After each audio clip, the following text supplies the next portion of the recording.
Hi, this is Alicia with the FSW Writing Center, and welcome to the Grammar Corner.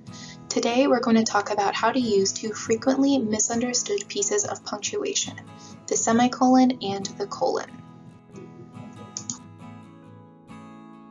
First, we'll talk about semicolons. The semicolon has three main uses. It can join two related independent clauses directly, it can join two related independent clauses with a transition, or it can be used to separate items in a complex list. What do we mean when we say it can join two related independent clauses? An independent clause is a group of words with a subject and a verb that expresses a complete thought. It makes up the basic building block of a sentence. So essentially, we use a semicolon to join two sentences. For example, let's say I have these two independent clauses. I drove as fast as I could, and I was still late to work. If I want to link them more closely, I could use a semicolon instead of a period and make them one sentence. I drove as fast as I could, I was still late to work. Now I have my two clauses linked, but they still sound a little choppy. I can use the second semicolon method to fix them, adding in a transition. What counts as a transition? Most often, you'll use what's called a conjunctive adverb. These are words like accordingly, furthermore, nevertheless, and others. You can also use a longer phrase if you want. Just make sure that whatever you use doesn't create a dependent clause, because then your semicolon would no longer fit. Let's take a look at my sentence again. With a transition, I might say, I drove as fast as I could. However, I was still late to work. The transition word helps to emphasize the connection, right? The second part of the sentence is not what I was hoping for when I drove fast.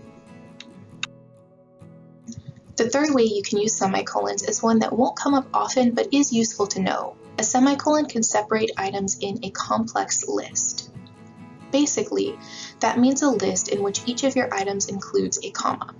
So for example, let's say I want to list the places I have lived by the city names and the state names. Normally, you would use commas to separate items in a list, but cities and states are also separated with a comma. If I use a comma to do both jobs in one list, it will look confusing. Right now, it sounds like Ohio, Chattanooga, Columbus, Tennessee, and the rest are 6 separate places rather than 3 cities in 3 states. So instead, I'll use semicolons to separate them. I have lived in Columbus, Ohio, Chattanooga, Tennessee, and Fort Myers, Florida. My sentence is much clearer and easier to read. Okay, those are our semicolon examples. As we're looking at these, pay attention to the capitalization. I'll only capitalize the word after a semicolon if it's a word I would always capitalize, like the name of a city or the pronoun I. Otherwise, the letter right after my semicolon stays lowercase. Also keep in mind that, except for when you're making a list, it's really important that you have an independent clause on both sides of the semicolon. If you don't, then you'll need a different piece of punctuation.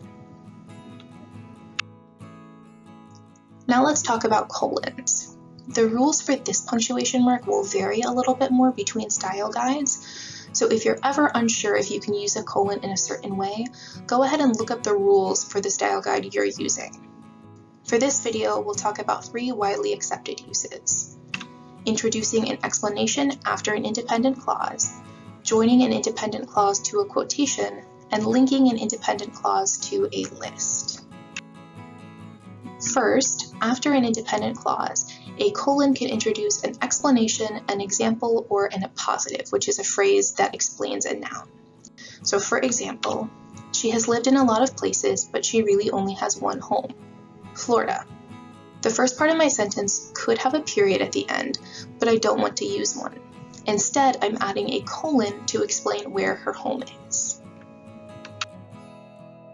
A colon can also be used to join an independent clause to a quotation. Most people are used to using a comma to introduce a quote, but that's not always correct. Again, I need to check whether the first part of my sentence is an independent clause. If it is, then I'll use a colon. For example, I love these lines from the poem inscribed on the Statue of Liberty. Give me your tired, your poor, your huddled masses yearning to breathe free. I'm introducing my quote with an independent clause that could have a period at the end, so I use a colon instead of a comma to lead into my quote. Finally, a colon can link an independent clause to a list, like this. I have lived in 3 different states, Ohio, Tennessee, and Florida. The opening here, I have lived in 3 different states, is an independent clause and I could put a period after it, but I want to list the states I'm talking about, so I use a colon instead. Now keep in mind that people often make a mistake with this rule. A colon can't be used to introduce every list. It's really important that you have the independent clause in front. For example, it would be incorrect to say, I have lived in, Ohio, Tennessee, and Florida. I need that independent clause beforehand, like I had in my original example. Otherwise, I should remove the colon, like you see in the second example here. Okay, those are our 3 colon examples. Like I mentioned, this particular piece of punctuation does have some additional uses, but we won't explore them further in this particular video. I'd encourage you to check the style guide you use when writing, like MLA or APA. Thank you for joining me to talk about semicolons and colons. These pieces of punctuation are great tools for making your writing more varied and interesting. Just make sure you understand the rules before you start plugging them into your sentences. If you need any help, as always, you're welcome to visit us in the Writing Center, and I hope you have a great rest of your day.